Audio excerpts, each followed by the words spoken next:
Welcome to the Eagle Square here in Abuja, where the inauguration is going to be taking place. I'm here with my colleagues Lanre. Good morning. And Ibrahim Adra. Turns out to be a wet morning, isn't it?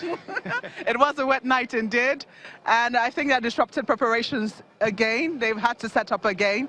The mood here is very interesting. Oh, well, yes, talking about interest, I mean, the weather turned out the way it is today. Clement, if you ask me, you used the word gloomy or grey earlier on. Grey, but that has been accentuated by the colors you see around. Beautiful Nigerians, well-dressed, the flags flying. It gives you a sense of pride. For me, it looks like it's going to be a very good day. You see the people coming in and you look at their faces and you're asking yourself, okay, what is this? Is it the weather or is it another round of huge expectation on what is going to come forward? So it's a good day and we hope to have a very great time here. Okay, well, for me, I think I would just like to say that I was here yesterday in the afternoon while preparations were going on, and I think the rain it didn't do any damage.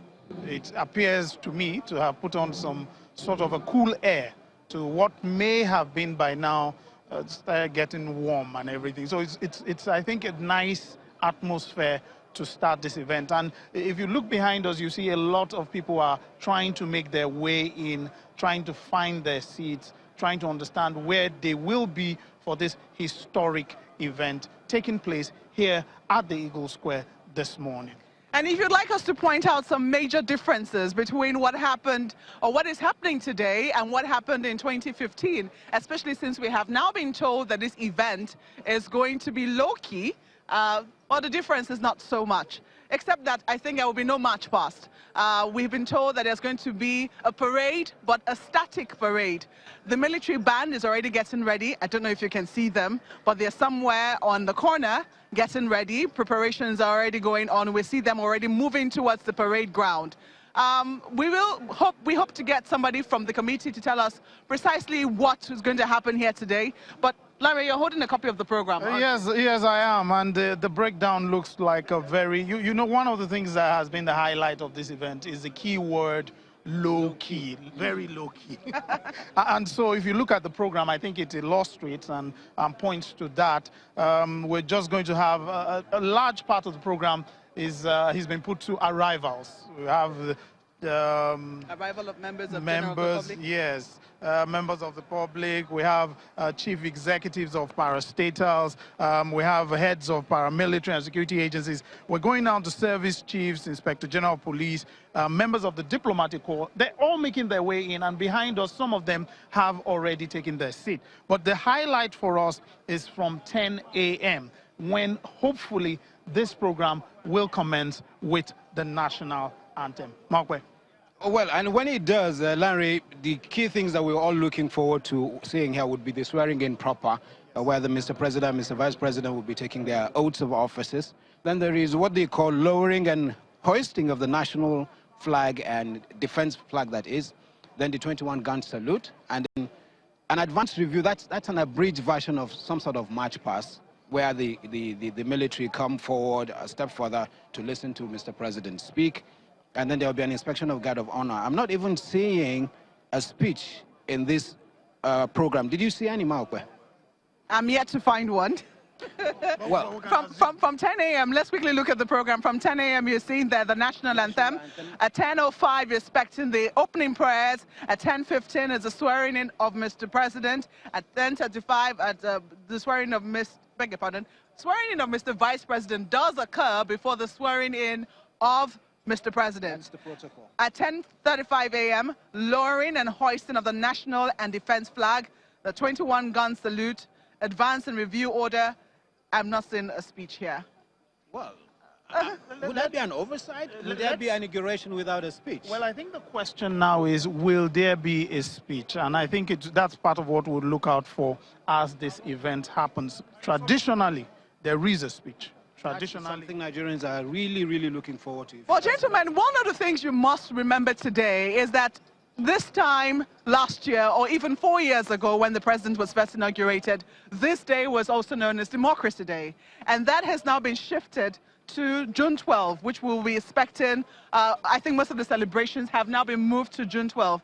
Nonetheless, I think a lot of Nigerians will still be looking forward to hear Mr. President talk about what he intends to do as he takes the mantle of office for another 4 years. Let us see how that pans out. It could be an oversight. It could be deliberate. Perhaps the speech is to come June 12. We're not sure yet.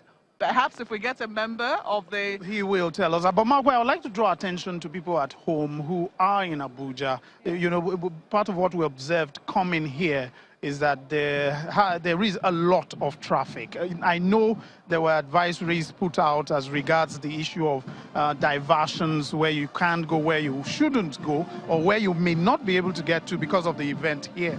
But it's been pretty difficult getting here. I don't know if you experienced that. Well, I did.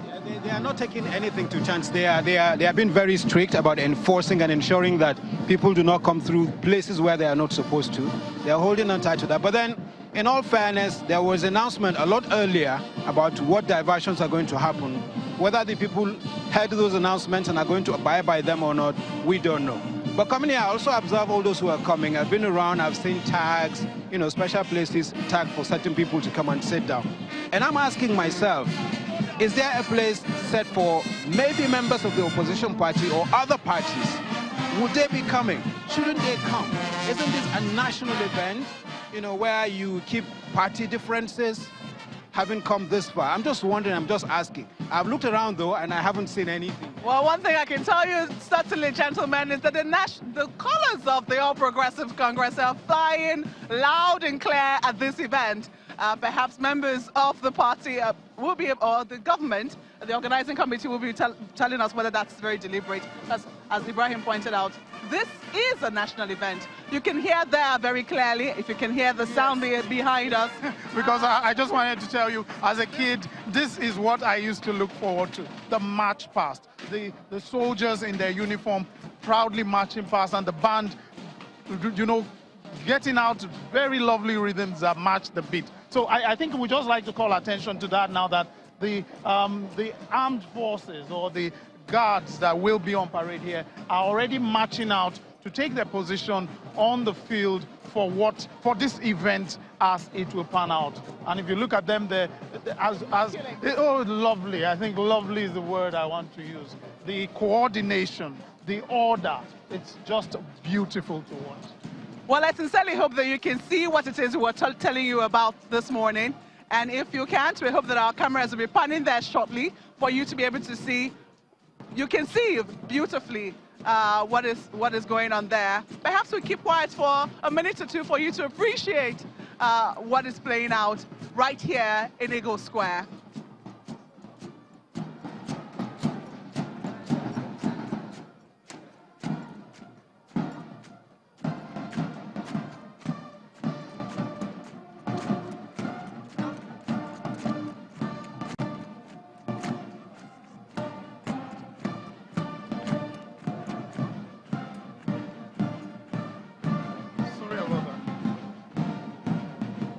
Let me have it.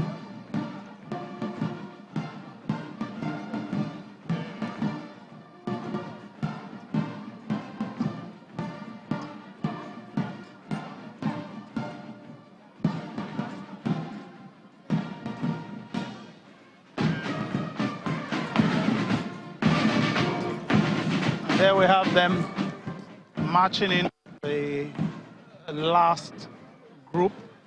Lovely colors. Of the police. Oh, the police, exactly. And they're taking position. And I think there's a part I love where they're going to do the turn.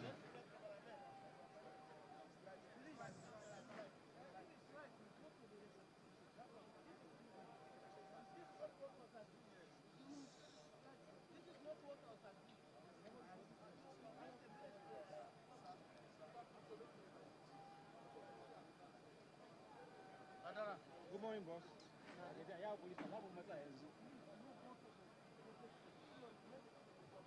Well, it appears they've taken position right now, and arrangements are in top gear. We are getting the nudge from the security officers. Can we just inform you that a lot of dignitaries are here. Members of the diplomatic corps are already seated. We have governors that are already they have arrived and have taken position. We have members of the National Assembly already seated here, and we're expecting more of them to walk in as any time now. We've also seen governors who are not going to be doing any inauguration in their states today. You did point that out earlier on the program this morning, that not all states will be having inauguration in their state, and the governors, some of whom will not be participating in inauguration activities in their state, are already here. Cited already is the governor of Edo State, Godwin Obaseki. In terms of turnout for this event, Mark, if you ask me, there is nothing low-key about it. Perhaps the only thing that would be missing, or appear to be missing at the moment, we're not even sure, is visiting head of states, perhaps. Maybe that's what will be missing, but we intend to see if we can find our way inside the state box later in the course of this event. That might be pretty difficult, though, the way the security are going about this. But we will try to go in there and see who is there and, of course, apprise you of what's happening. Well, the heads of states might not be here, but the ambassadors are here. You can see their seats already designated for them in the state box. It will also be nice to say here that going forward, Ibrahim will get into the state box. I think that's a personal challenge we've set to him, because we're expecting him to talk to a lot of the dignitaries that will be in the box. Malkwe and I will stay out here and talk to those we can find here. But what we are here for is to give you a coverage of this historic inauguration ceremony, to bring to you how it goes down this morning. And we'll try and do that to the best of our ability.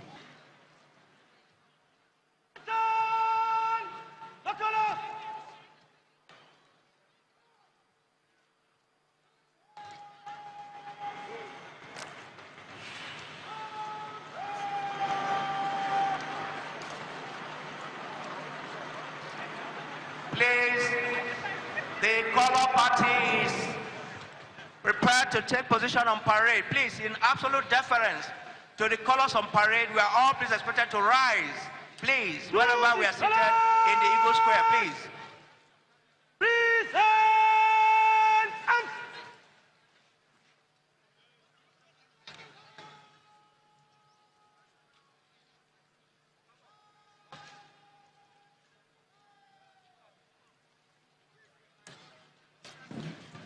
Can we all, please, with all due respect and a very deep sense of reverence, please rise in deference to the colors as they march on parade.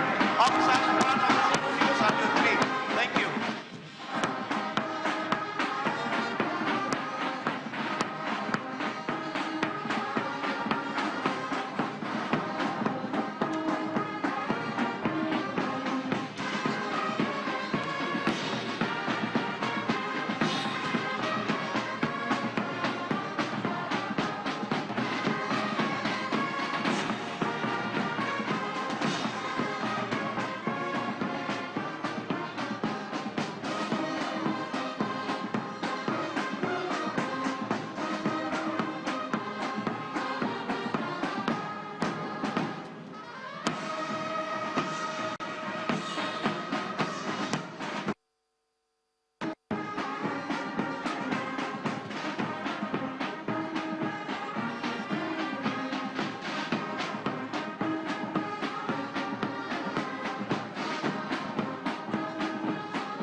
Distinguished guests, may please take your seats.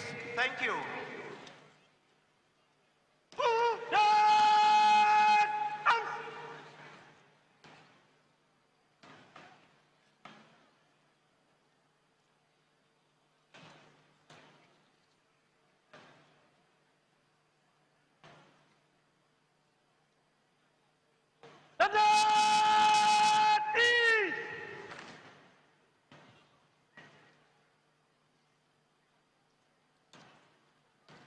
Your Excellencies, very senior military officers, both serving and disably retired, Your Royal Highnesses, my Lord spiritual and temporal, most distinguished invited guests, ladies and gentlemen, we want to very quickly recognize the presence in our midst this moment of the Secretary to the Government of the Federation, who doubles as the chairman of the 2019 Presidential Inauguration Ceremony Planning Committee. Mr. Boss Mustafa, you are welcome, sir. I must say that today's ceremony is a culmination of a week-long series of activities that commenced on Monday, 20th May 2019, with a World Press Conference addressed by the Honorable Minister of Information and Culture, Honorable Alhaji Lai Mohammed, who also doubles as the chairman of the Publicity Subcommittee. This was followed on Tuesday by the National Youth Entrepreneurship Empowerment Summit. And on Wednesday was the Federal Executive Council FEC valedictory session. On Friday, there was a special Jumat lecture and prayer. Saturday witnessed the First Lady's interaction with women. On Sunday, we had the special interdenominational church service, and on Monday, the 27th May, was a Children's Day. There was a broadcast by Mr. President and Children's Variety Party. Today, the 29th May 2019, the Presidential Inauguration and Swearing-in ceremony climaxes the first of two very distinct presidential ceremonies, while today's ceremony signposts the 2019 Presidential Inauguration and Swearing-in ceremony. 12th June 2015 will be Democracy Day. It is instructive to note that the 2019 Presidential Inauguration Ceremony and Democracy Celebration will be the first, the pioneering celebration in the history of our great nation, Nigeria. This is announcing the arrival of the Commander Guards Brigade, Brigadier General Umar Tama Musa,